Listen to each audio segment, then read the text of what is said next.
Dear friends, the theme of light in the darkness is at the very center of our Easter Vigil readings and celebrations.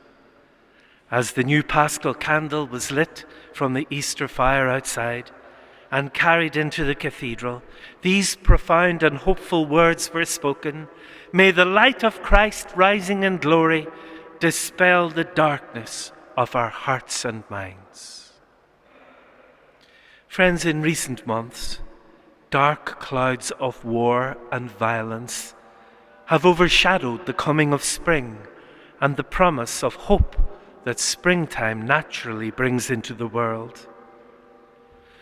Although from this distance we cannot hear the bombs and sirens of warfare from the Middle East or Ukraine, the distressing impact of conflict ripples around the globe with escalating prices and volatile markets and a creeping sense of despair.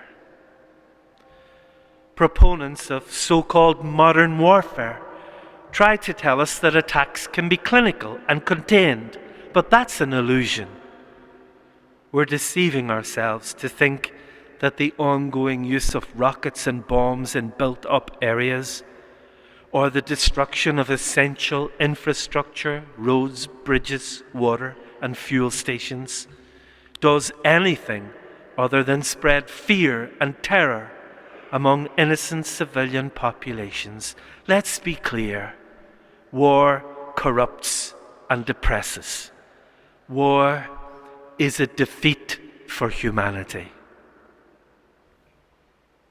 All the more reason, then, for us to hold on to hope this Easter.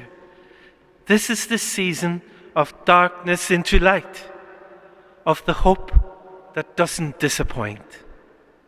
It is, of course, hard to find hope in the rubble of a bombed hospital or school, or in the frightened eyes of a displaced family who've lost everything they own, or in the tears of those whose loved ones have been killed through acts of violence.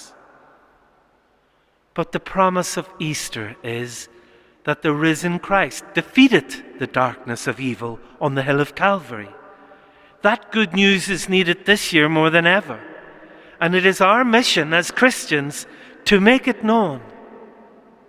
I remember Pope Benedict XVI once said, "Easter declares history is not in the hands of dark forces, of chance, or of merely human choices. The Lord, who is the supreme arbiter of historical events, rises above the discharge of evil energies."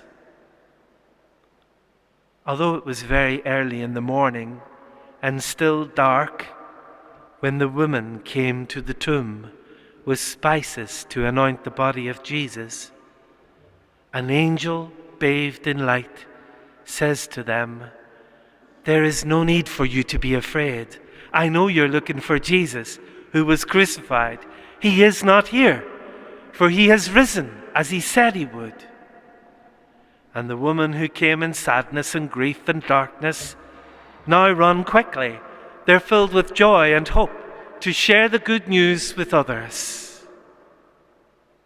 So as Easter people here in Ireland, despite the temptation to be overcome by the darkness of despair and to give up on peace, let us also be witnesses for the risen Christ in these days, speaking and spreading the Easter promise of love, forgiveness, healing, reconciliation, and the hope of a new springtime.